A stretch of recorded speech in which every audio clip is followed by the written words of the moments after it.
आरुषि ने तेज तेज सांस लेते हुए कहा, भगवान करे कि डैड जहाँ भी हो सही सलामत हो।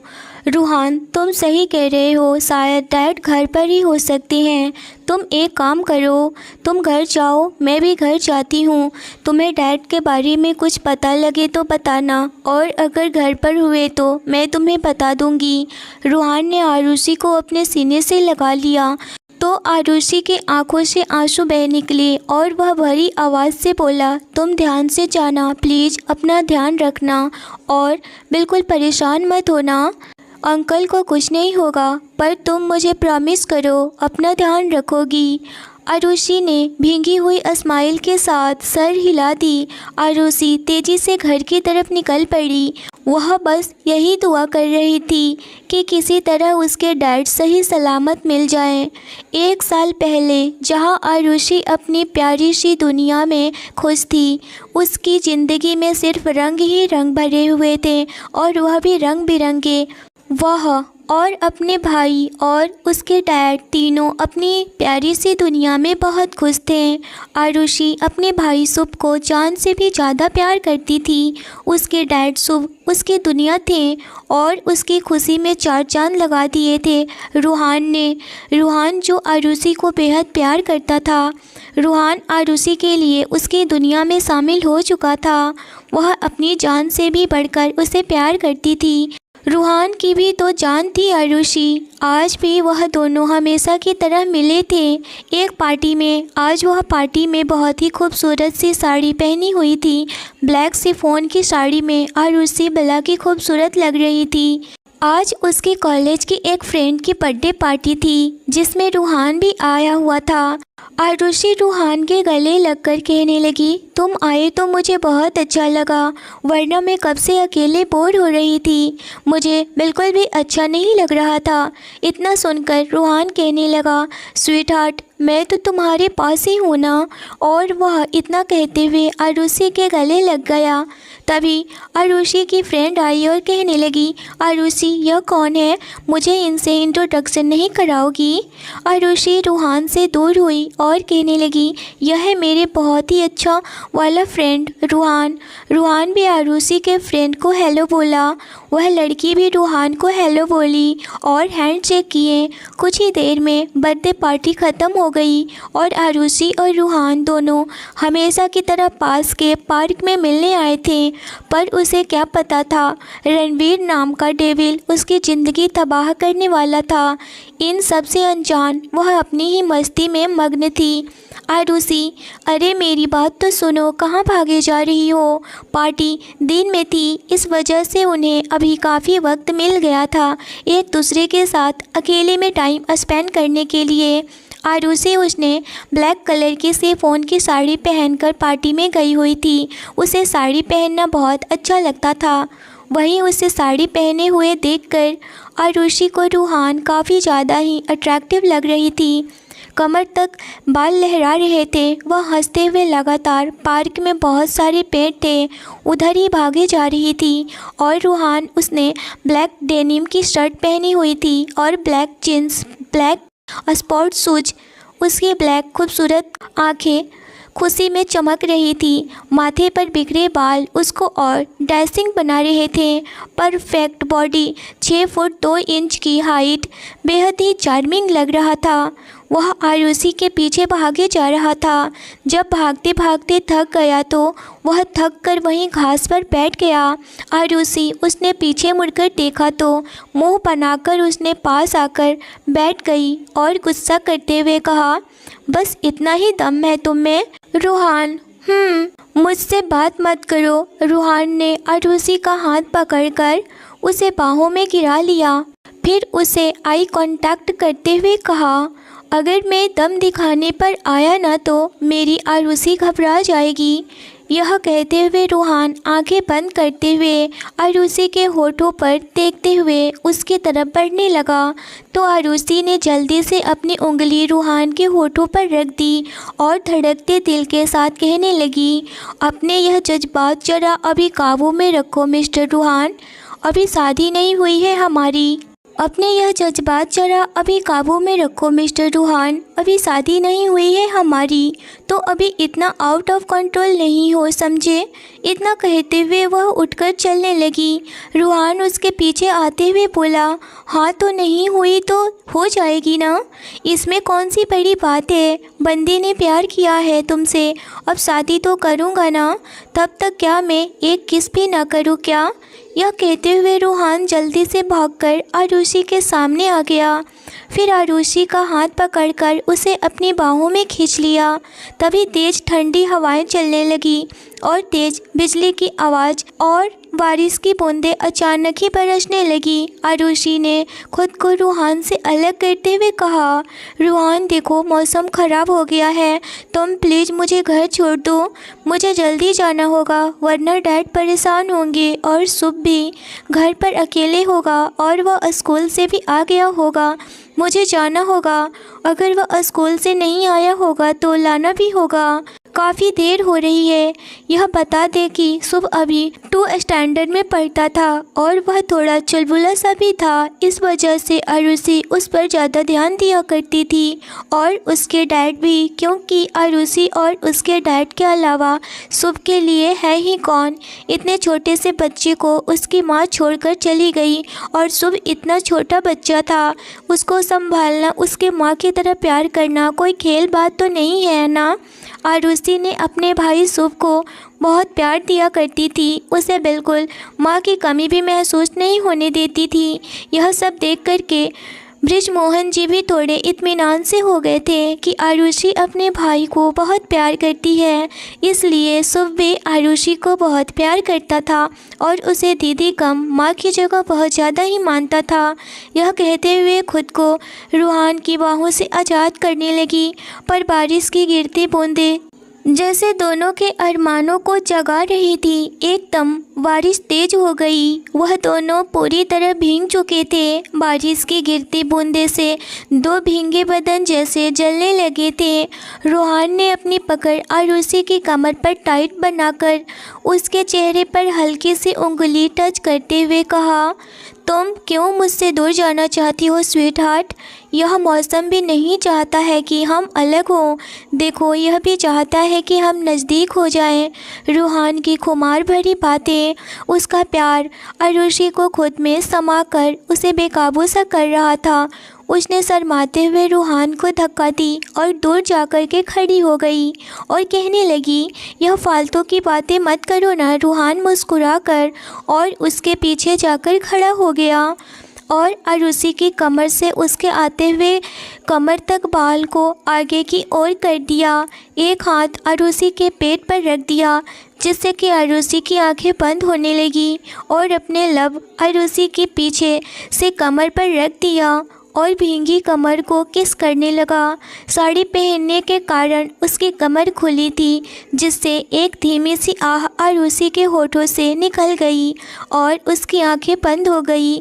तेज बारिश दोनों को बेकाबू करने लगी थी। रूहान अपनी होठ आरुषि के कान के पास ले गया, फिर उन्हें अपने लबों से किस करते हुए नशीली आवाज़ में उसके कान में बोला, बेकाबू है अरमा आज दिल के मेरे, आज इसको बाहर आने दो ना, मत रोको खुद को और मुझे भी मत रोको, इस बरसात में हमें बह जाने दो।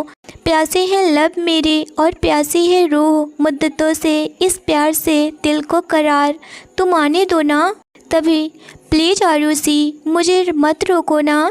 इतना कहते हुए रूहान ने आरुषि को अपनी तरफ घुमाया। उस वक्त उसका चेहरा शर्म से लाल हो रहा था, आंखें झुकी हुई थी। होठों पर गिरी बारिश की बूंदें देख रूहान पागल हुए जा रहा था। धीरे धीरे वह और उसके होठों की तरफ बढ़ने लगा तो आरुषि ने धीमी आवाज़ में कही, रूहान प्लीज़ नहीं। रूहान ने आरुषि के गाल पर आई हुई लटों को अपने हाथों से पीछे करते हुए कहा, इतना क्यों घबरा रही हो मेरी स्वीट हार्ट, इतना हक तो बनता है ना। रूहान की बात सुनकर आरुषि कहने लगी, पर रूहान अभी वह बोल ही रही थी कि रूहान इससे पहले आरुषि अपनी बात पूरी करती, रूहान ने आरुषि के होठों पर अपने होठों से पकड़ लिया और उसके लबों पर गहरी शबनम को खुद में समाने लगा। अब आरुषि भी खुद को नहीं रोक पा रही थी। पता नहीं कब आरुषि के हाथ रूहान के गर्दन पर जाकर रूहान के बालों में उंगलियां चलाने लगी। बारिश में दोनों की बेचैनी कम नहीं हो रही थी। रूहान ने कसकर आरुषि को अपनी बाहों में जकड़ा हुआ था, जिससे आरुषि की सांसें ऊपर नीचे हो रही थी। रूहान लगातार उसे किस किए जा रहा था। एक आरुषि की खूबसूरती, ऊपर से यह बारिश रूहान को होश खो देने पर मजबूर कर रही थी। कितनी ही देर दोनों किस करते रहे, एक दूसरे को खुद में समेटे रहे। फिर रूहान ने आरुषि के लिप्स को छोड़ दिया और उसे गोद में उठा लिया। शर्म से आरुषि की आंखें अभी झुकी हुई थी, पर दोनों के होठों पर एक खूबसूरत सी स्माइल थी। तेज बारिश में रूहान आरुषि को लेकर गाड़ी तक ले आया। उस गाड़ी की डोर ओपन करके गाड़ी में बैठा दिया, फिर खुद भी बैठ गया। आरुषि को गाड़ी में बैठाकर रूहान ड्राइविंग सीट पर आकर बैठ गया। फिर आरुषि के हाथ अपने हाथों में लेकर उसे देखते हुए कहा, घबराओ नहीं आरुषि, मैं अपनी हद जानता हूँ। तुम बिल्कुल टेंशन नहीं लो मेरी जान, मेरे पर बिलीव करती हो ना। आरुषि मुस्कुराते हुए कही, मैं जानती हूँ रूहान, तुम मुझे इतना प्यार करते हो, मेरी इज्जत की इतनी परवाह करते हो, वह करते हो तुम। और मैं यह जानती हूँ कि तुम अपनी हद से कभी नहीं बढ़ोगे, तुम अपनी हदें कभी नहीं पार कर सकते हो, इतना मुझे विश्वास है तुम पर। आरुषि की आंखों में अपने लिए इतना भरोसा देखकर रूहान की आंखें हल्की सी नम हो गई। उसने आरुषि का चेहरा अपने दोनों हाथों में लेकर उसके माथे को प्यार से किस कर लिया और उसे अपने सीने से लगा लिया। फिर अपनी आवाज़ में दुनिया भर का प्यार भरते हुए कहा, यह भरोसा मैंने कमाया है पिछले 1 साल में, मैं इस भरोसे को कभी नहीं टूटने दूंगा। आरुषि ने रूहान को जोर से धक्का दिया तो उसने बुरा सा मुंह बनाते हुए कहा, ओहो, मैंने अब क्या किया है मिस एंग्री क्वीन। आरुषि ने मुंह बनाते हुए कहा, बस यह प्यार भरी बातें ही करते रहना, हमारी शादी की बात मत करना घर पर, मुझे तुमसे बात ही नहीं करनी है। यह कहते हुए आरुषि ने मुंह फेर कर विंडो की साइड कर ली। रूहान ने उसका मुंह अपनी तरफ करते हुए कहा, अरे गुस्सा मत करो यार, तुम तो जानती हो ना तुम्हारे नाराज़ होने से मुझे कितना डर लगता है। अच्छा चलो कान पकड़ लेता हूँ, कहो तो उठक बैठक भी कर लेता हूँ, पर मुझसे बात करो ना। रूहान लगातार आरुषि को मनाए जा रहा था, पर आरुषि का मुंह किसी गुब्बारे की तरफ फुला हुआ था। उसने मुंह फुलाते हुए कहा, मुझे तुम्हारा मनाना नहीं चाहिए रूहान, मुझे तुमसे शादी करनी है, क्योंकि मैं अब अलग नहीं रह पाऊँगी। मैं तुम्हारे पास रहना चाहती हूँ, तुम्हारे साथ रहना चाहती हूँ, हर वक्त मैं तुम्हारे करीब रहना चाहती हूँ। रूहान एक बार फिर आरुषि का चेहरा अपने दोनों हाथों में लेकर प्यार भरी आवाज़ में कहा, तुम जानती हो ना आरुषि, तुम मेरे लिए कितना ज़रूरी हो, और तुम यह भी जानती हो कि मैं तुम्हें कभी धोखा नहीं दूंगा। मुझे बस थोड़ा सा टाइम दो ताकि मैं अपने घर वालों से बात करके मना सकूं, यह सब कुछ साफ साफ उन्हें समझा सकूं। थोड़ा तो टाइम दे दो ना स्वीट हार्ट। इस वक्त उसकी आवाज़ में इतना प्यार और इतना भरोसा था कि दोनों की आंखें हल्की नम हो चुकी थी। आरुषि ने भींगी आवाज़ में कहा, मैंने टाइम देने को मना नहीं किया है रूहान, पर अगर तुम मुझे नहीं मिले तो मैं तुम्हारे बिना नहीं रह पाऊँगी। बोलते हुए उसके आंसू आरुषि के गालों पर बह निकले, जिन्हें देख कर के रूहान तड़प गया। रूहान ने उसके आंसू साफ करते हुए कहा, मैं सब कुछ बर्दाश्त कर सकता हूँ आरुषि, एक तुम्हारी दूरी बर्दाश्त नहीं कर सकता हूँ, और दूसरा तुम्हारी आंखों में यह आंसू कभी नहीं देख सकता हूँ। मेरी आंखों में देखो आरुषि। यह कहते हुए वह आरुषि की आंखों में देखते हुए बोला, मैं तुमसे वादा करता हूँ आरुषि, बहुत जल्द मैं अपने घर वालों को मना लूँगा। मैं अपनी शादी की बात अपने घर वालों के सामने रखूँगा। मैं तुम्हें हर हाल में अपना बनाकर ही रहूँगा। आरुषि ने मुस्कुराते हुए थोड़ी सी भरी हुई गले में आवाज़ लाते हुए बोली, मैं उस दिन का इंतज़ार करूंगी रूहान, इंतज़ार करूंगी। यह कहते हुए वह रूहान के गले से लग गई। रूहान ने हंसते हुए कहा, बस बस मेरी क्राइंग क्वीन, चलो अब थोड़ा सा हंस कर दिखाओ वरना दोबारा किस कर लूँगा। आरुषि रूहान से अलग होकर उसे आंखें दिखाते हुए बोली, इस बार तुमने मुझे टच भी किया ना तो सर फोड़ दूंगी तुम्हारा। चलो अभी मुझे घर ड्रॉप करो, अभी शुभ आया कि नहीं वह देखना है मुझे। मैं तो भूल ही गई थी, मुझे शुभ बच्चा को लेने जाना है। चलो ना, वह छोटा है अभी, इतनी बारिश हो रही है और वह पता नहीं घर आया भी होगा कि नहीं। वह तो कल्याणी आंटी के बेटे के साथ जाता है, पर साथ में आ भी जाता है, पर देखना पड़ता है मुझे कि वह आया कि नहीं। चलो ना, मुझे घर छोड़ो। रूहान शुभ के लिए आरुषि को परेशान होता हुआ देखकर कि वह कहने लगा, बस बस इतना घबराओ मत, शुभ सही होगा और मैं चलता हूँ ना। रूहान ने मुस्कुराते हुए कहा, ओके बॉस, जो आपका हुक्म। कहते हुए रूहान ने गाड़ी स्टार्ट कर दी और वह उसे घर के थोड़ी सी दूर सड़क पर उसे रोकते हुए कहने लगा, अब तुम जाओ यहाँ से, वरना तुम कहती हो ना कि यहाँ से कुछ लोग देख लेंगे तो बहुत ज़्यादा गड़बड़ हो जाएगी। आरुषि यह सुनकर कहने लगी, हाँ तुम्हें इस बात की बहुत अच्छे से पता है, तो यह बात क्यों कर रहे हो। अब मुझे जाना होगा, शुभ अगर घर नहीं आया होगा तो मुझे उसके स्कूल जाना होगा। इतना कहकर वह गाड़ी से उतर गई। पर रूहान कहने लगा, अगर शुभ घर नहीं आया होगा तो तुम मुझे कॉल करना, मैं तुम्हें उसके स्कूल तक ड्रॉप कर दूँगा। आरुषि हाँ में सिर हिलाई और बोली, मैं घर जाकर कॉल करती हूँ। रूहान वहीं सड़क पर गाड़ी रोककर आरुषि का कॉल का वेट करने लगा।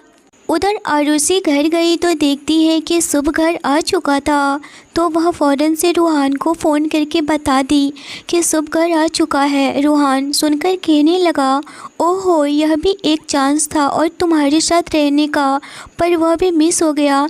शुभ साहब घर पर आ चुके हैं, तो ठीक है मैं अब चलता हूँ। इतना सुनकर के रूहान फ़ोन डिस्कनेक्ट कर दिया। प्रेजेंट टाइम वही दूसरी तरफ आरुषि जैसे ही उसके घर में कदम रखी और सामने उसने जो देखा उसे देखकर और उसके पांव तले से ज़मीन खिसक गई। सोफे पर बृजमोहन जी बैठे हुए थे, उनके सर और हाथ में पट्टी बंधी हुई थी। यह सारे जख्म उन्हें रणवीर के आदमियों ने दिए थे। आरुषि भागकर उनके पास पहुंच गई और उनके पैरों में बैठकर सिसक कर बोली, कहाँ चले गए थे आप डैड। आपको पता है मैं कितना घबरा गई थी और यह चोट आपको कैसे लगी। घबराई हुई आरुषि ने एक साथ कितने ही सवाल कर लिए। बृजमोहन जी ने उसके आंसू पोंछते हुए मुस्कुरा कर कहा, चुप, एकदम चुप, रोते नहीं बेटा, आपके डैड आपके सामने है ना। मैं ठीक हूँ बेटा, इतना परेशान क्यों हो रही हो। और शुभ कहाँ है। आरुषि ने बृजमोहन जी के दोनों हाथ अपने हाथों में लेकर के सुबकते हुए कही, कैसे परेशान न हो डैड, आप हालत देखो अपनी, आप मुझे बताओ कहाँ चले गए थे और यह चोट कैसे लगी। इतना सुनकर के बृजमोहन जी कहने लगे, मैं बिल्कुल ठीक हूँ बेटा, मैं बताता हूँ, मुझे ज़्यादा चोट नहीं लगी है, बस थोड़ी थोड़ी सी खरोच है। पर शुभ कहाँ है। तभी आरुषि को होश आया और वह कहने लगी, शुभ को मैंने कल्याणी आंटी के घर पर छोड़कर गई हुई थी, वह वही है। तभी कल्याणी आंटी भी दूसरी तरफ से शोर होते हुए सुनकर आरुषि की आवाज़ पर वह शुभ को लेकर घर आ गई और कहने लगी, आरुषि बेटा, यह सब कैसे हुआ। तुम्हारे डैड को, भाई साहब आप ठीक तो है ना, इतनी सारी चोटें आपको कैसे लग गई। बृजमोहन जी कहने लगे, बस थोड़ी सी खरोच है, घबराने वाली कोई बात नहीं है, वह थोड़ा एक्सीडेंट हो गया था। एक्सीडेंट का सोचकर आरुषि बहुत ज़्यादा घबराने लगी थी। बृजमोहन जी काफ़ी घबराए हुए थे, वह भी आरुषि को इस तरह से देखकर घबरा रहे थे। उधर शुभ भी देखकर कहने लगा, डैड यह सब कैसे हुआ, आपको इतना सारा चोट कैसे लग गया। बृजमोहन जी शुभ को अपने गोद में बैठाते हुए कहने लगे, बेटा मैं बस गिर गया था, जैसे आप चलते हो ना गिर जाते हो ना, इस तरह से मैं भी आज गिर गया था, बस थोड़ी सी चोट आ गई है और कुछ नहीं हुआ है। शुभ यह सुनकर कहने लगा, डैड आप कैसे गिर गए? मैं तो छोटा हूँ, बच्चा हूँ ना, फिर आप तो बड़े हैं। शुभ की बातें सुनकर बृजमोहन जी मुस्कुराते हुए कहने लगे, बेटा चलते हुए इंसान को कभी कभी ठोकर लग जाता है और गिर जाते हैं, इसमें बड़े छोटे कोई बात नहीं होती है, देख नहीं पाते हैं। इतना सुनकर के शुभ कहने लगा, आपको तो दर्द हो रहा होगा न डैड? शुभ की बातें सुनकर बृजमोहन जी कहने लगे, नहीं बेटा, मैं थोड़ी मरहम पट्टी करवा कर आया हूँ, मुझे दर्द नहीं हो रही है, आप जा कर के सो जाओ। आपने खाना खाया है? शुभ कहने लगा, हाँ मैंने कल्याणी आंटी के घर पर खाना खा लिया है। अब मुझे नींद तो आ रही है पर मैं सोया नहीं, आप लोगों का ही इंतज़ार कर रहा था। इतना सुनकर बृजमोहन जी शुभ को गले लगा लिए। आरुषि भी शुभ को ही देखे जा रही थी। आरुषि कहने लगी, शुभ आप जाओ कमरे में, मैं थोड़ी देर में आती हूँ। शुभ कहने लगा, ठीक है दीदी, और वह कमरे में चला गया। कल्याणी आंटी कहने लगी, आपका एक्सीडेंट कैसे हो गया भाई साहब? बृजमोहन जी कहने लगे, मैं ऑफिस के लिए निकल रहा था, फिर मैं एक गाड़ी से टकरा गया, मैं बेहोश हो गया। उसके बाद उस आदमी ने मुझे हॉस्पिटल में एडमिट करवा दिया। आँख खोली तो मुझे यह छोटी सी चोट आई थी। होश में आते ही मैं फ़ौरन से घर आ गया। बृजमोहन जी ने आरुषि से तो झूठ बोल दिया, पर वह सच आरुषि को नहीं बता सकते थे। कल्याणी जी कहने लगी, ठीक है भाई साहब, जो भी हेल्प चाहिए आप मुझे बता सकते हैं। आरुषि बेटा अपने पापा का ख्याल रखना और कोई भी बात हो मुझे ज़रूर इन्फॉर्म करना। आरुषि कहने लगी, ठीक है आंटी, आप परेशान नहीं होइए, मैं जो भी हेल्प चाहिए मैं आपसे बोल दूंगी। इतना कहकर कल्याणी आंटी आरुषि के सर पर हाथ फेरकर चली जाती है। आरुषि बृजमोहन जी की गोद में सर रखकर सिसक पड़ी तो बृजमोहन जी प्यार से उसके सर पर हाथ फेरने लगे। आरुषि ने बृजमोहन जी से कहा, आपकी दवाई कहाँ है, खा लीजिए। बृजमोहन जी ने कहा, बेटा मुझे जैसे ही होश आया मैं सीधा घर आ गया, दवाई मैं नहीं लाया हूँ।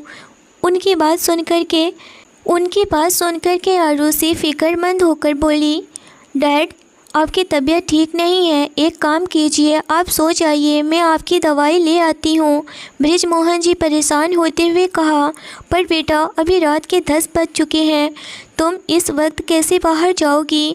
बाहर सेफ नहीं है बेटा, नहीं हो तुम, मैं बिल्कुल ठीक हूँ। बेटा घबराने की कोई बात नहीं है, पर मैं तुमको इतनी रात को बाहर नहीं जाने दूंगा। आजकल ज़माना बिल्कुल सही नहीं है, नहीं जाओ, मैं बिल्कुल सही हूँ। आरुषि उनके हाथों को प्यार से किस करके मुस्कुराते हुए कही, मेरे डैड से बढ़कर मेरी ज़िंदगी में कुछ नहीं है, मैं यूँ गई और यूँ आई, आप बस आराम कीजिए। इतना बोलकर आरुषि ने पर्स उठाया और बाहर निकल गई, पर उसे कुछ याद आया तो वह फिर कमरे में आई और शुभ को अच्छे से ब्लैंकेट उड़ाकर और उसे सोता हुआ देख करके प्यार से उसके माथे पर किस करते हुए और अच्छे से दरवाजे को लॉक करके चली गई। रास्ते में ही आरुषि ने रूहान को भी मैसेज कर दिया था। उधर उसने भी सुकून की सांस ली। बाहर निकली तो काफ़ी सन्नाटा था, आसपास कोई भी मेडिकल स्टोर भी नहीं था, बस इक्का दुक्का गाड़ी ही आ जा रही थी। इस वक्त आरुषि ने वाइन कलर की स्ट्रक पहनी हुई थी और ब्लैक जीन्स, बाल खुले हुए थे। तभी उसकी नज़र गले में पड़े वाइट स्कार्फ पर गई, जिसे देखकर आरुषि ने सोचा डैड सही बोल रहे थे, टाइम ज़्यादा हो गया है, एक काम करती हूँ, इस स्कार्फ से चेहरा कवर कर लेती हूँ। यह सोचते हुए उसने अपना चेहरा अच्छे से स्कार्फ से कवर कर ली। सिर्फ दिखाई दे रही थी तो उसकी बड़ी बड़ी ब्लू ब्राइट आंखें। आरुषि ने स्टोर से मेडिकल ली और घर की तरफ जाने लगी। तभी उसकी नज़र एक दौड़ती भागती हुई सड़क पर लड़की पर गई, जिससे सलवार कमीज पहनी हुई थी, बिखरे हुए बाल थे। वह बुरी तरह से सड़क पर भागे जा रही थी। उसके पीछे 4 लोग पड़े हुए थे, उन्होंने अपने चेहरे पर नकाब लगाया हुआ था। उसे देखकर आरुषि घबरा कर बोली, यह लोग ज़रूर इस लड़की के साथ कुछ गलत करने वाले हैं, मुझे इसको बचाना होगा और उन बदमाशों को रोकना होगा, पर कैसे? यह बोलते हुए वह सोचने लगी और आरुषि उसके पीछे पीछे चुपके से चली। तभी वह लड़की ज़मीन पर गिर गई तो उन लोगों ने उसे उठाया और उसके मुंह पर रुमाल लगकर उसे गोद में उठा लिया और उसे एक सुनसान इलाके की तरफ ले जाने लगे। तभी आरुषि ने देखा वहाँ एक सीक्रेट सा खूबसूरत सा हवेली बना हुआ था जो किसी शीश महल की तरह लग रहा था। उस हवेली के साइड में पानी की बहती हुई नदी थी। वहाँ दूर दूर तक कोई नज़र नहीं आ रहा था। वह लोग उस लड़की को अंदर ले गए। इस जगह को देखकर आरुषि ने हैरान होते हुए कहा, हे भगवान, यह सब क्या देख रही हूँ मैं? यहाँ पर क्या हो रहा है? इतनी भी सुनसान इलाके में किसने अपने सपनों का घर बना रखा है और यह लोग इस लड़की को कहाँ लेकर जा रहे हैं? यह सोचते हुए वह भी पीछे पीछे छुपते छुपाते उन आदमियों के तरफ अंदर की तरफ चल दी। अंदर जब उसने कदम रखा तो वह देखती रह गई। वह हवेली कोई हवेली नहीं, किसी जन्नत की तरह खूबसूरत था। साइड में एक बड़ा सा स्विमिंग पूल था, हर तरफ उड़ती हुई तितलियाँ, खूबसूरत सा गार्डन और हर तरफ छोटी छोटी सी पानी नदी की तरह बह रही थी। रंग बिरंगे फूलों की क्यारी लगी हुई थी। वह काफ़ी मन मोहने वाले नज़ारा था। उसे देख कर के आरुषि ने हैरान होते हुए कहा, यानी यकीन नहीं आ रहा है, सच में इस दुनिया में किसी ने यहाँ जन्नत भी बना रखी है। तभी वह लोग मेन गेट से होते हुए उस लड़की को अंदर ले गए। जैसे ही आरुषि ने अंदर कदम रखा तो डर के मारे वह काँप उठी। वह अंदर से एक खंडहर जैसा था। वहाँ एक किंग साइज की चेयर रखी हुई थी जिसने पूरे ब्लैक कपड़े पहने हुए थे, यहाँ तक कि हाथों में गन, चेहरे पर नकाब बांधा हुआ था जिसमें उसकी सिर्फ आंखें ही नज़र आ रही थी। और सबसे अजीब चीज़, उस चेयर के चारों तरफ करीब 5 एक साइड और 5 दूसरी साइड फांसी के फंदे लगे हुए थे जिस पर कुछ लड़कियों की तो कुछ लड़कों की तो कुछ बुजुर्गों की से टंगी हुई थी। उन्हें देखकर लग रहा था कि जिसे देखकर आरुषि की रूह कांप गई हो। वह जल्दी से एक कोने में छिप गई। वह लड़की जल्दी से जाकर उस चेयर पर बैठे आदमी के पैरों में जाकर गिर गई और गिड़गिड़ाते हुए बोली, मुझसे बहुत बड़ी गलती हो गई है आर्य, मैंने अपने ही लोगों को धोखा दिया, मुझे माफ़ कर दो, मैं फिर कभी गद्दारी करने का सोचूंगी भी नहीं। तो वह चेयर पर बैठा हुआ आर्य कौन था और वह लड़की कौन थी? क्या आरुषि उस लड़की को बचा पाएगी? क्या वह आर्य के बारे में पता लगा पाएगी? यह सच्चाई जान पाएगी उसकी? यह जानने के लिए मेरे चैनल पर बने रहिए और इस चैनल को ज़रूर सब्सक्राइब करिए। कहानी अच्छी लगी हो तो लाइक और शेयर ज़रूर करिए। तो मिलते हैं एक नई इंटरेस्टिंग और लाजवाब एपिसोड के साथ। Thanks for watching. श्लोक के जाते ही संजना पूरी तरह से बेफिक्र हो गई थी और वह जल्दी से बाथटब से उठी और वह ड्रेस श्लोक ने संजना को दिया था वह उठाई और ड्रेसिंग रूम में जाकर पहन ली और फिर वॉशरूम में फ्रेश होकर के निकली तो बाहर देखती है कि उसका बेड तो है ही नहीं और उसे आराम की बहुत ज़्यादा ज़रूरत थी। यह देख कर के वह बहुत ज़्यादा ही परेशान हो उठी थी, लेकिन फिर वह सोफे पर जाकर बैठ जाती है क्योंकि उसे 1 मिनट के लिए भी खड़ा होना बहुत ज़्यादा ही मुश्किल था। सोफे पर जैसे ही बैठी वैसे ही श्लोक कुछ सर्वेंट के साथ अपने बेडरूम में बेड के साथ आया। यह देख कर के संजना पूरी तरह से चौंक जाती है और वह पूरी तरह से डर भी जाती है और वह सोचने लगती है श्लोक यह सब क्या कर रहा है। इतना सोच कर के वह जैसे ही सोफे से खड़े होने की कोशिश कर वह गिरने को हुई, लेकिन फ़ौरन से श्लोक दौड़ करके उसके करीब आया और उसे अपने बाहों में थाम लिया। यह देख कर के संजना घबरा गई और उसको झटक कर उससे दूर हुई।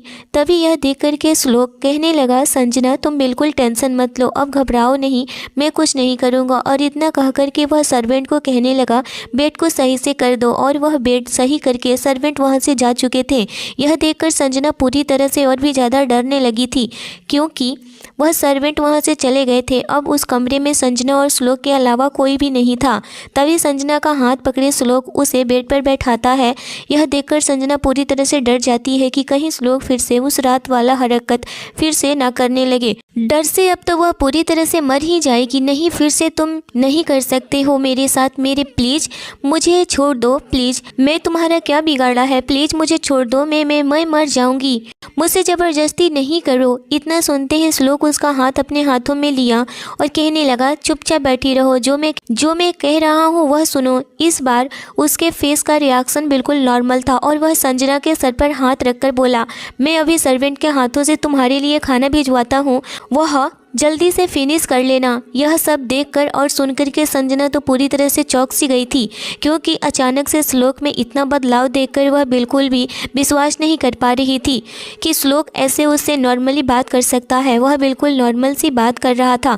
तभी श्लोक के जाने के कुछ देर बाद ही एक सर्वेंट आई और उसके लिए खाना लेकर आई थी और बोली, जल्दी से इसे फिनिश कर लीजिए, मैं आपके पास ही रहूँगी। सर ने आपको कहा है कि यह सारा खाना आपको ही खाना है और इसको खत्म करना है, वरना सर मुझे ही डांटेंगे। इतना कहकर के वह सर्वेंट संजना के बगल में खड़ी हो जाती है। इस वक्त संजना को भूख तो बहुत लगी हुई थी, पर वह खाने के मूड में बिल्कुल भी नहीं थी, क्योंकि उसका मूड और उसकी बॉडी बिल्कुल भी साथ नहीं दे रहा था।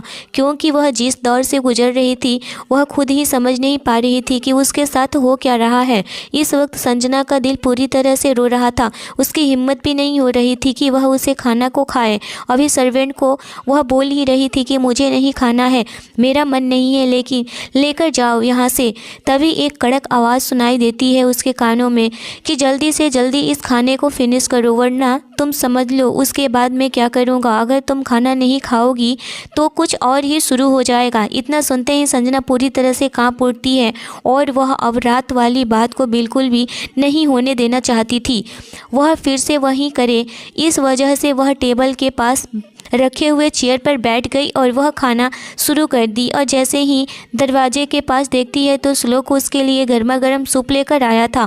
वह रखते हुए उसके टेबल पर बोला, जल्दी से नाश्ते को करके और इस सूप को भी फिनिश कर लेना, वरना सोच सकती हो कि जो हरकत मैंने की थी वह हरकत फिर से चालू होने में देर नहीं लगेगी। इतना सुनते ही संजना पूरी तरह से और भी ज़्यादा डर गई थी। वह बिल्कुल नहीं चाहती थी कि अब उसके लिए वह सब दर्द बर्दाश्त करना उसके सोच से भी बाहर था। इतना कहकर के श्लोक वहाँ से चला जाता है और सर्वेंट से कहता है, अच्छे से ख्याल रखना। सर्वेंट हाँ में सर हिला दी और वहीं पर खड़ी रही। संजना सोचने लगी, यह इंसान बिल्कुल भी नहीं बदल सकता है। मुझे लगा था कि यह बदल चुका है, लेकिन ऐसा बिल्कुल भी नहीं है। मैं स्वस्थ रहूं इसीलिए यह सब खाने के लिए कह रहा है। संजना का नाश्ता फिनिश हो चुका था, जिसे देख करके सर्वेंट वहाँ से लेकर चली गई थी और संजना के बॉडी में बिल्कुल भी जान नहीं होती है कि वह बैठे रहे।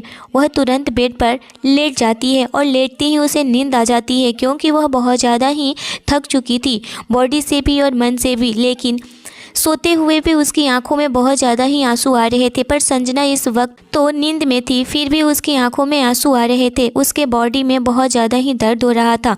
दिल के दर्द से वह चीख उठी थी। चीख सुनकर के श्लोक उसके कमरे में दौड़ते हुए आया, लेकिन जब उसे देख रहा है कि वह तो सो रही है, लेकिन वह नींद में भी चीख चिल्ला रही थी। वह बोले जा रही थी कि प्लीज़ मुझे छोड़ दो, मेरे साथ ऐसा मत करो, प्लीज़ मत करो ऐसा, मुझे बहुत दर्द हो रहा है। क्योंकि उसे वक्त बहुत ज़्यादा ही तकलीफ़ हो रहा था। उसकी ज़िंदगी तबाह हो गई थी। उसे अपनी ज़िंदगी किसी और के नाम कर दी है, लेकिन वह तो अमर को मोहब्बत करती थी, लेकिन अमर भी उसका साथ नहीं दिया था। वह भी उसे यहाँ से नहीं लेकर गया था। यह सोच कर के वह बहुत ज़्यादा डर सी गई थी। वह चीख कर उठकर बैठ जाती है। इतना सब कुछ श्लोक देख रहा था कि यह लड़की कितनी परेशान है और डरी हुई है। जब उसको अपने बेड के सामने देखती है तो और भी ज़्यादा ही डर जाती है और वह कहने लगी, प्लीज़ प्लीज़ अब मत करना ऐसा, प्लीज़ मुझे बर्दाश्त नहीं हो रहा है, मैं बहुत बहुत परेशान हूँ, मैं मर जाना चाहती हूँ, मुझे मार दो, प्लीज़ मुझे मार दो, यह तकलीफ़ मुझे बर्दाश्त नहीं हो रही है। इस वक्त संजना का पूरा शरीर दर्द से टूटे जा रहा था। क्या वह ज़िंदगी भर यहीं रहती रहेगी? यहाँ सब सोच करके संजना का डर बढ़ता जा रहा था, क्योंकि उसे श्लोक की बात याद आ रही थी कि तुम ज़िंदगी भर मेरी मिस्ट्रेस बनकर रहोगी, मेरे साथ रहोगी, तुम और सिर्फ मेरे बेड पार्टनर होगी, बाकी तुम्हारा मेरा कोई रिश्ता नहीं है। यह सब उसे अपने सीने पर चुभता हुआ महसूस हो रहा था, जिसके लिए वह बार बार खुद से ही कह रही थी कि अब वह किस मुंह से अपने घर जाएगी, क्या कहेगी, उसके घर वाले उसे क्या कहेंगे, उसे तो घर से निकाल देंगे या फिर उसे जान से मार देंगे। उसके लिए यह सब कुछ बहुत ज़्यादा ही दर्दनाक था। वह इस वक्त कमज़ोर होती जा रही थी, उसे घिन आ रही थी यह सोचकर कि उसने खुद से उसको सौंप दिया है, जिसे सोच सोचकर वह चीख पड़ती है। और फिर बगैर वक्त गवाए ही वह बेड से उठी और फिर से वॉशरूम में चली गई और शावर ऑन कर दी और अपने शरीर को बहुत ज़ोर ज़ोर से रगड़ने लगती है, जैसे कि वह श्लोक के उस छुअन को खुद से मिटाना चाहती हो, क्योंकि उसे अपने शरीर से अभी श्लोक की बॉडी से स्मेल आ रही थी जो उसे और भी ज़्यादा तकलीफ़ दे रही थी। जो वह खुद को साफ करते हुए वहीं ज़मीन पर बैठकर अपने चेहरे को घुटने में रखकर रोने लगती है कि उसने यह क्या कर दिया है। वह अब कहीं की नहीं रही है, किसी को मुंह दिखाने के लायक नहीं बची है। और वही श्लोक उसको वॉशरूम के बाहर दरवाजे से लगकर उसे देख रहा था और वह अफसोस भी कर रहा था कि मैं क्या कर दिया, एक सीधी सादी अच्छी लड़की के साथ मैंने उसकी ज़िंदगी बर्बाद कर दी है, मुझे ऐसा नहीं करना चाहिए था।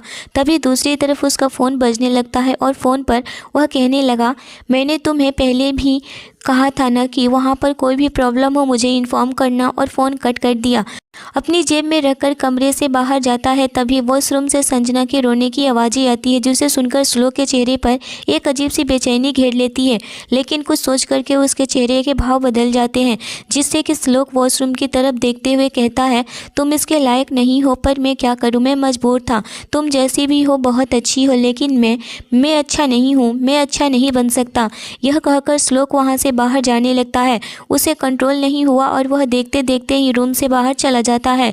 इस वक्त वह काफ़ी परेशान था, क्योंकि उसकी लाइफ में कुछ भी अच्छा नहीं चल रहा था और वह अब क्या करे। संजना के साथ वह सही भी नहीं हो सकता है, क्योंकि उसके लाइफ में बहुत कुछ ऐसा हो चुका है जिसकी वजह से वह पीछे मुड़कर नहीं देख सकता है। तभी वह वहाँ जाता है जहाँ संजना के भाई को बांध कर रखा हुआ था।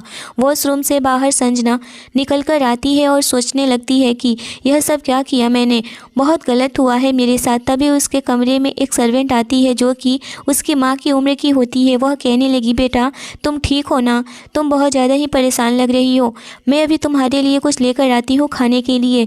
इतना सुनकर संजना कहने लगी, नहीं आंटी, मुझे कुछ भी नहीं खाना है, आप मुझे कुछ भी मत लाइएगा। तभी वह सर्वेंट कहने लगी, इस तरह से सोचने में कुछ भी नहीं होगा, खाओगी तभी तुम्हारे बॉडी में ताकत आएगी, वरना तुम कुछ भी नहीं कर सकती हो, बीमार पड़ जाओगी और फिर तुम कैसे अपने आप को बचाओगी। तभी संजना सोचती है कि इस औरत से मैं पूछती हूँ कि आखिर श्लोक की लाइफ में क्या हुआ है, वह इस तरह से क्यों हो गया है। वैसे तो वह लगता ही नहीं है कि ज़रूर कुछ उसके लाइफ में कुछ हुआ है। वह कहने लगती है, आंटी आखिर श्लोक के साथ ऐसा क्या हुआ है, आप जानती हैं क्या, वह क्यों ऐसे यह सब कर रहा है। वह औरत कुछ सोचने लगती है, फिर संजना के आंखों में देखती है और कहती है, बेटा वक्त बहुत कुछ बदल देता है और वही श्लोक के साथ भी हुआ है, लेकिन पता नहीं तुमको देखकर एक अजीब सी एहसास हो रहा है, यही कि तुमको देखकर श्लोक बदल रहा है। श्लोक के ज़िंदगी में बहुत कुछ हुआ है, ऐसा कुछ जो कि भगवान दुश्मन को भी ऐसा कुछ न होने दे। इतना सुनकर के संजना आगे बोली, तो बताइए ना आंटी ऐसा क्या हुआ है। वह औरत श्लोक की बचपन की दाई माँ कुसुम थी, जो कि श्लोक को बहुत ही ज़्यादा समझती थी। श्लोक की जब मम्मी पापा इस दुनिया से चले गए तो कुसुम थी जो कि श्लोक की देखभाल करती थी और श्लोक भी कुसुम को अपनी माँ जैसा मानता था। लेकिन वक्त के साथ साथ श्लोक बदलता गया और ऐसे रास्ते पर जा पहुँचा जहाँ पर वह बिल्कुल भी हार्टलेस हो चुका था। किसी के लिए कोई भी उसके अंदर जज्बात नहीं थे, सिवाय अपनी बहन और कुसुम जी के अलावा किसी पर वह भरोसा नहीं करता था। उसकी बहन यहाँ के टॉप के कॉलेज में पढ़ाई करती थी, लेकिन उसके साथ ऐसा कुछ हो गया उसे बिल्कुल भी खबर नहीं था, जिसकी वजह से उसकी ज़िंदगी पूरी तरह से बदल चुका था। एक बार परी अपने कॉलेज गई हुई थी, उसके लिए उसके पीछे कुछ लड़के लग चुके थे, लेकिन परी को बिल्कुल भी कोई खबर नहीं था कि उसके साथ क्या होने वाला है और उन लड़कों ने उसे किडनैप कर लिया और उसके साथ बहुत ज़्यादा ही घिनौनी हरकत की। जब यह बात श्लोक को मालूम हुआ तो श्लोक के तो पूरी तरह से पैरों तले से ज़मीन निकल गई थी। उसे समझ में नहीं आ रहा था कि वह क्या करे। जैसे तैसे करके वह अपनी बहन को अस्पताल पहुंचाया। उसके बाद वह अपनी बहन के गुनहगारों को सज़ा दिलवाने में लग गया। उसकी बहन आज भी हॉस्पिटल के बिस्तर पर पड़ी हुई है और वह कोमा में है। श्लोक आज भी अपनी बहन के लिए तिल तिल करके मर रहा है और वह उसके गुनहगारों को सजा दिलवाने में लगा हुआ है। शायद इसमें तुम्हारा भाई भी शामिल है, इसीलिए वह तुम्हारे साथ और तुम्हारे भाई के साथ इतना ज्यादती कर रहा है। तभी संजना कहने लगी, नहीं, मेरा भाई ऐसा नहीं कर सकता है। मैं अपने भाई को अच्छी तरह से जानती हूँ। मेरा भाई ऐसा कोई गुनाह नहीं कर सकता है। उसे अच्छे से पता है कि उसकी बहन है और वह किसी और की बहन के साथ कभी कुछ नहीं कर सकता है। यह मेरा पक्का अपने भाई से वादा है। मैं अपने भाई को बहुत ही अच्छी तरीके से जानती हूँ, वह ऐसा कभी नहीं कर सकता है। अभी संजना इतना कह ही रही थी कि पीछे से आवाज़ आती है कि तुम्हारा भाई क्या कर सकता है वह तुमसे ज़्यादा मैं जानता हूँ। तुम तो अपने भाई के बारे में कुछ जानती भी नहीं हो। यह आवाज़ सुनकर संजना पूरी तरह से डर गई थी। तभी कुसुम जी कहने लगी कि श्लोक बेटा तुम आ गए। श्लोक बोला, दाई माँ आप यहाँ से जाइए, मुझे संजना से कुछ बात करनी है। कुसुम जी जाते हुए श्लोक के हाथ पर अपना हाथ रख दी और बोली, बेटा ध्यान रखना, जो तुम्हारी बहन के साथ हो वह किसी और के बहन के साथ ऐसा हो यह तो ज़रूरी नहीं है ना। फिर ऐसा कैसे सही हो सकता है, तुम खुद सोचो। इतना कह करके कुसुम जी वहाँ से चली गई थी। श्लोक संजना को देख करके उसके पास आने लगा था। संजना इस वक्त पूरी तरह से घबरा रही होती है। वही श्लोक उसके पास आया और बोला, बैठो। वह सोफे पर बैठ जाती है। श्लोक भी उसके करीब जाकर बैठ जाता है और कहता है, दाई माँ से क्या पूछ रही थी तुम? तभी संजना कहती है कि मैं क्या पूछूंगी, बस वही बताने लगी कि तुम्हारी बहन जो कि इस वक्त कोमा में है, परी, क्या मैं तुम्हारी बहन से मिल सकती हूँ?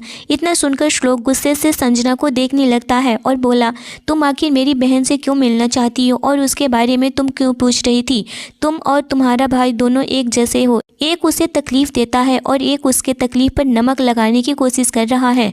यह सुनकर के संजना श्लोक के पास और करीब गई और कहने लगी, यह तुम कैसे सोच सकते हो कि ऐसा मैं कर सकती हूँ?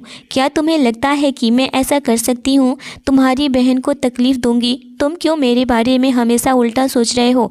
मैं वैसी नहीं हूँ जो तुम समझ रहे हो। श्लोक कहने लगा, तो फिर तुम मेरी बहन से मिलना क्यों चाहती हो? तुम तो मेरी बहन को जानती तक नहीं हो। संजना बोली, बस एक बार मुझे अपनी बहन के पास लेकर चलो। श्लोक बोला, ठीक है। इतना कह करके श्लोक संजना का हाथ पकड़ा और उसे अस्पताल लेकर जाने लगा। मेंशन के बाहर निकला और गाड़ी में बैठाया और खुद ड्राइविंग सीट पर बैठा और कुछ ही मिनट में अस्पताल पहुंच गए। अस्पताल के कमरे में जब संजना देखती है कि उसकी बहन कोमा में है और उसे वेंटिलेटर पर लेटाया गया है, उसे कुछ भी होश नहीं है। संजना धीरे धीरे परी के करीब जाने लगती है। वही श्लोक बस संजना को ही देखे जा रहा था कि आखिर यह लड़की मेरी बहन के साथ करना क्या चाहती है। संजना परी के करीब गई और उसको बस घूरने लगती है। कुछ टाइम उसे ध्यान से देखने के बाद उसका हाथ पकड़कर अपने हाथों में ले ली और बोली, मेरा भाई इस लड़की के साथ कुछ नहीं कर सकता है। यह इतनी मासूम है, आखिर वह दरिंदे ऐसे कैसे कर सकते हैं? संजना अभी इतना कह ही रही थी कि तभी परी के हाथों की उंगलियां हिलने लगती है। यह मोमेंट्स देखकर श्लोक पूरी तरह से हैरान था और वह फौरन से डॉक्टर को चिल्लाने लगा, डॉक्टर डॉक्टर। श्लोक की आवाज़ सुनकर के डॉक्टर जल्दी से कमरे में आए और वह परी का चेकअप करने लगते हैं। परी अपनी उंगलियां बार बार हिलाए जा रही थी। इतना देख करके डॉक्टर भी बिल्कुल हैरान थे। जो लड़की 5 महीने से कोई भी मूवमेंट नहीं कर रही थी, आज अचानक से संजना के छूते ही वह मूवमेंट करने लगी। यह देखकर डॉक्टर खुश हो गए थे और बोले, यह तो खुशी की बात है, यह मूवमेंट इस लड़की की वजह से हुआ है। यह लड़की तो परी के लिए बहुत ही लकी साबित हुई है। श्लोक इस लड़की को परी के साथ रखो, शायद परी सही हो जाए। यह सुनकर के श्लोक की आंखें बड़ी हो गई थी। वह कुछ समझ भी नहीं पा रहा था कि उसको कि वह क्या करे। यह कैसे हो सकता है जबकि श्लोक उसका भाई था, इतने दिनों से उसके पास आता था, उससे बातें करता था, फिर भी उससे कुछ भी मोमेंट नहीं आ रहा था, कोई भी उम्मीद नहीं नजर आ रही थी। लेकिन आज संजना के छूते ही परी की कंडीशन सही होने लगी थी। यह सोच करके श्लोक अब संजना के प्रति उसका रवैया और सोच बदलने लगा था। वह संजना का ख्याल रखने लगा था, उसे अब फिर से हर रोज परी के पास मिलने के लिए लाता था। देखते ही देखते 2 महीने में परी बिल्कुल सही होने लगी थी और उसकी हालत सुधरने लगी थी। तभी अचानक से एक दिन परी की बेहोशी खत्म हुई और वह होश में आई। वह अब बातें भी करने लगी थी। तभी संजना परी से कहने लगी, परी तुम कैसी हो? परी बोली, मैं बिल्कुल ठीक हूँ, लेकिन आप कौन हैं? संजना बोली, मैं तुम्हारी भाई की पत्नी हूँ, तुम्हारे भाई ने मुझसे शादी की है। परी यह सुनकर बहुत खुश होती है, पर उसे यह भी दुख होता कि अब उसकी इज्जत उसकी ना रही। संजना परी से अभी कुछ भी पूछना सही नहीं समझी अपने भाई के बारे में, इसीलिए वह चुपचाप रही और परी को घर आने का इंतजार करने लगी थी। डॉक्टर कुछ ही दिनों में परी को डिस्चार्ज कर दिए। श्लोक परी को लेकर घर आ गया था। तभी 2 दिनों के बाद ही संजना ने परी से पूछी, परी यह सब कैसे हुआ है, क्या मुझे तुम बता सकती हो कि क्या फिर तुम उन लोगों को पहचान सकती हो। तभी परी उन सबको याद करने लगती है और वह बहुत ज़्यादा ही पैनिक होने लगी थी, घबराने लगी थी। यह देख कर के संजना उसको अपनी बाहों में भर लेती है और कहती है, घबराओ नहीं, मैं तुम्हारे साथ हमेशा रहूँगी, बिल्कुल भी डरो नहीं। इतना सुनकर के परी रिलैक्स होने लगी थी और वह अपने मोबाइल में अपने भाई की फ़ोटो दिखाई। परी यह देखो, क्या उन लड़कों में यह भी लड़का शामिल था या नहीं। परी कहने लगी, यह तो रमन है, मेरा कॉलेज का मेरा फ्रेंड है यह तो। इतना सुनकर के पीछे से आवाज़ आई, तो क्या फ्रेंड दुश्मन नहीं बन सकते। इतना सुनते ही परी और संजना पीछे देखने लगती है। पीछे कोई और नहीं बल्कि श्लोक ही था। यह परी कहने लगती है, नहीं भाई, यह रमन है, मेरा बेस्ट फ्रेंड है, यह ऐसा नहीं कर सकता है। और यह था नहीं, यह तो मुझे बहुत ज़्यादा ही मोहब्बत करता है और मैं भी। हम दोनों एक दूसरे अपने अपने घर बताने भी वाले थे कि मेरे साथ यह सब हो गया है। यह बेचारा पता नहीं कहाँ कहाँ मुझे ढूंढ रहा होगा, मेरे लिए परेशान हो रहा होगा, लेकिन मैं तो अब उसके लायक भी नहीं हूँ जो कि मैं उसे प्यार कर सकूँ। इतना सुनकर के श्लोक दौड़ करके परी के पास आया और कहने लगा, परी क्या तुम सच कह रही हो, यह लड़का नहीं था। परी ने कही, नहीं भाई, यह लड़का नहीं था, मैं उन लड़कों को अच्छी तरह से पहचान सकती हूँ और मुझे बिल्कुल भी डर नहीं है। मैं उन लड़कों को आधे फेस से भी पहचान सकती हूँ, उन दरिंदों को मैं कैसे भूल सकती हूँ, मैं उनको सलाखों के पीछे पहुँचा कर ही रहूँगी। लेकिन भाई, यह सब आप क्यों पूछ रहे हैं रमन के बारे में, आखिर रमन कहाँ है, आप रमन के बारे में कैसे जानते हैं। इतना सुनकर के श्लोक कहने लगा, मुझे लगा कि यह लड़का भी तुम्हारे साथ ज़बरदस्ती करने में साथ था और मैं उसको भी अपने आदमियों से कहकर बांध के रखा हुआ है और इसी की वजह से मैंने उसकी बहन के साथ ज़बरदस्ती शादी कर ली है।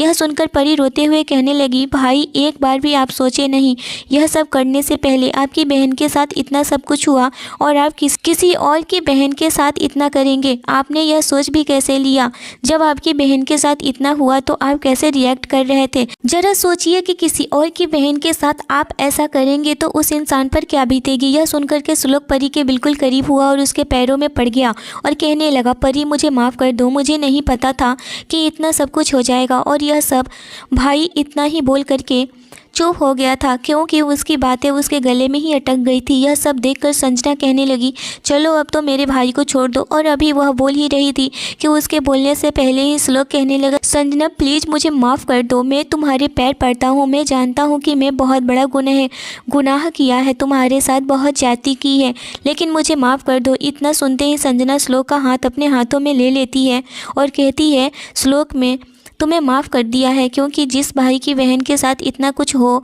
और वह भाई ज़रूर कुछ ना अपनी बहन के लिए करेगा, सुधारने के लिए तुम्हारी कोई गलती नहीं है, यह तो वक्त ऐसा करवाया है। यह सुनकर के श्लोक कहने लगा, संजना तुम बहुत अच्छी हो, मैं बिल्कुल भी तुम्हारे लिए डिजर्व भी नहीं करता। संजना कहने लगी, तो फिर क्या चाहते हो कि मुझे छोड़ देना चाहते हो। इतना सब कुछ हो मेरे साथ करने के बाद कौन मुझे अपनाएगा, कौन मुझे अपनी बीवी बनाएगा और मुझसे शादी करेगा, कोई नहीं करेगा।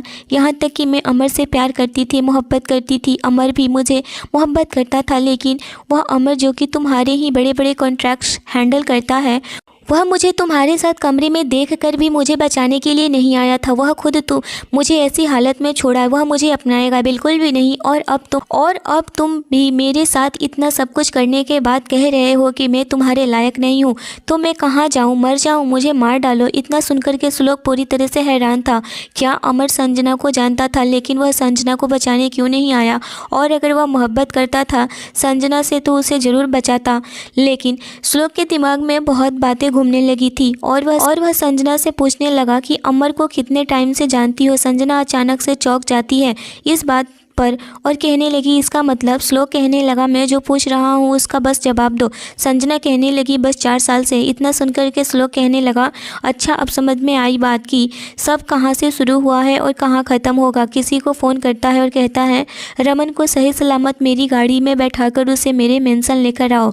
यह सुनकर के सामने से किसी ने कहा, ओके बॉस, और आधे घंटे के अंदर ही रमन मेंशन में हाजिर था। संजना अपने भाई को देखकर बहुत ज़्यादा ही खुश हो गई थी। रमन को जगह जगह कटने के निशान बने हुए थे।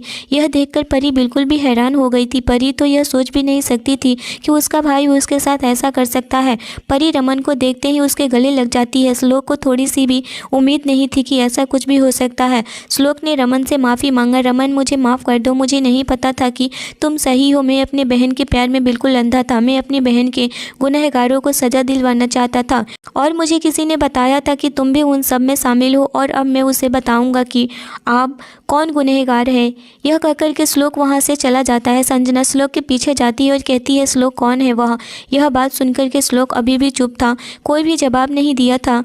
तभी संजना कहती है, क्या इन सब के पीछे अमर है? श्लोक पीछे मुड़कर के संजना की आंखों में आंखें डालकर इशारे से हाँ कहना चाह रहा था, लेकिन वह अपने जबान से कुछ भी नहीं बोला और कहता है कि तुम बस इस मेंशन का ख्याल रखना, जो तुम कहोगी वही होगा। इतना कह करके वह वहाँ से जाने लगा था कि तभी संजना बोली कि मैं भी देखना चाहती हूँ उस धोखेबाज का चेहरा और उससे पूछूंगी कि संजना अभी इतना ही बोली थी कि श्लोक उसके करीब आया और कहा, उस गैर और धोखेबाज के सामने तुम जैसी नीयत साफ हो नहीं जा सकती हो और मेरी बीवी किसी गैर मर्द के सामने कहीं नहीं जाएगी। ये मेरा ऑर्डर है। और बड़े ही प्यार से संजना का फेस एक बार अपने हाथों में टच कर वह चला गया। उधर अमर अपने कुछ फंटर के साथ में गप्पे लड़ा रहा था कि मैं यह किया, मैंने वह किया, मेरी वजह से यह हुआ, मेरी वजह से वह हुआ।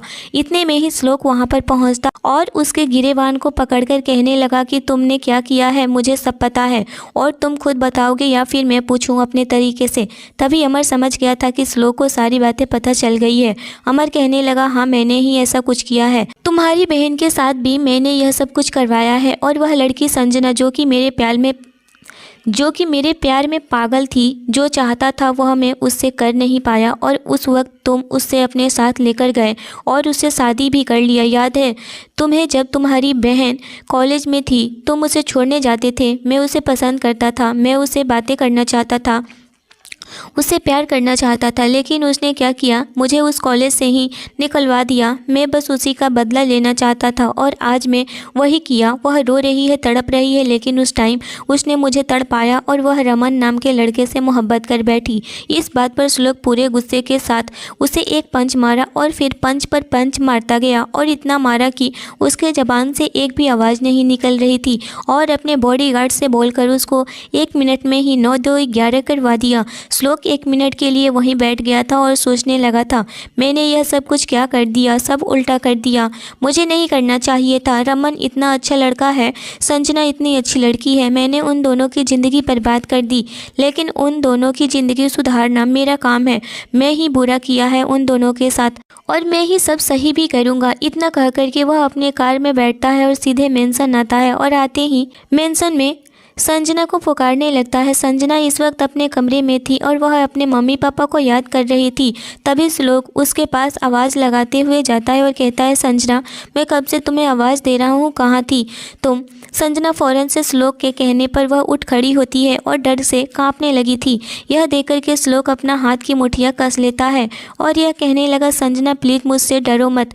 और मैं वह श्लोक नहीं रहा, वह हार्टलेस नहीं हूँ, मेरे दिल में भी जज्बात है, नरमी है, प्यार है, मोहब्बत है। मैं तो बस इस दुनिया को देखकर मैं अब बहुत ज़्यादा ही गंदे तरीके से लोगों के साथ पेश आने लगा था, प्लीज़ मुझे माफ़ कर दो। और यह कहते हुए संजना के पैरों में श्लोक बैठ जाता है। संजना श्लोक को उठाती है और कहती है, प्लीज़ श्लोक मुझे माफ़ कर दो, मैं यहाँ से जाना चाहती हूँ। इतना सुनकर श्लोक उसके गले लग जाता है और कहता है कि प्लीज़ प्लीज़ संजना मुझे छोड़कर मत जाओ, तुमने मुझे सुधारने में तुम्हारा ही हाथ है, यहाँ तक पहुँचाने में भी तुम्हारा ही हाथ है, तुमने मुझे बदल दिया है, मेरी बहन को ठीक कर दिया, प्लीज़ मुझे छोड़कर मत जाओ, मैं मर जाऊँगा तुम्हारे बिना, मैं तुमसे मोहब्बत करने लगा हूँ। यह कह कर के श्लोक संजना के सामने हाथ जोड़कर फूट फूट कर रोने लगा था। यह देखकर संजना पूरी तरह से पिघल गई थी, उसके दिल में भी नमी आ गई थी श्लोक के लिए, उसके जज्बात समझने लगी थी और कहने लगी, मेरे मम्मी पापा मुझे ढूंढ रहे होंगे, मुझे नहीं पता कि मेरे माँ पापा को कैसे समझाओगे, तुम बोलो। इतना सुनकर के श्लोक कहने लगा, मैं उन्हें समझाऊंगा, तुम टेंशन मत मत लो, समझा चुका हूँ। मैं वहाँ से निकल कर के तुम्हारे मम्मी पापा से ही मिलकर आ रहा हूँ और उनको साथ लेकर आया हूँ, चलो इसीलिए मैं तुम्हें बुलाया। और वह संजना का हाथ पकड़े नीचे हॉल में लेकर आता है जहाँ कि उसके मम्मी पापा और उसका छोटा भाई था। संजना अपने मम्मी पापा को देख करके उनके पास जाकर गले लग जाती है और वह फूट फूट कर रोने लगती है और अपने माँ बाप से माफ़ी मांगने लगती है। उसकी माँ फ़ौरन से उसे चुप कराने लगती है और कहती है, क्या हुआ है बेटा, तुम्हें कोई गलती नहीं की।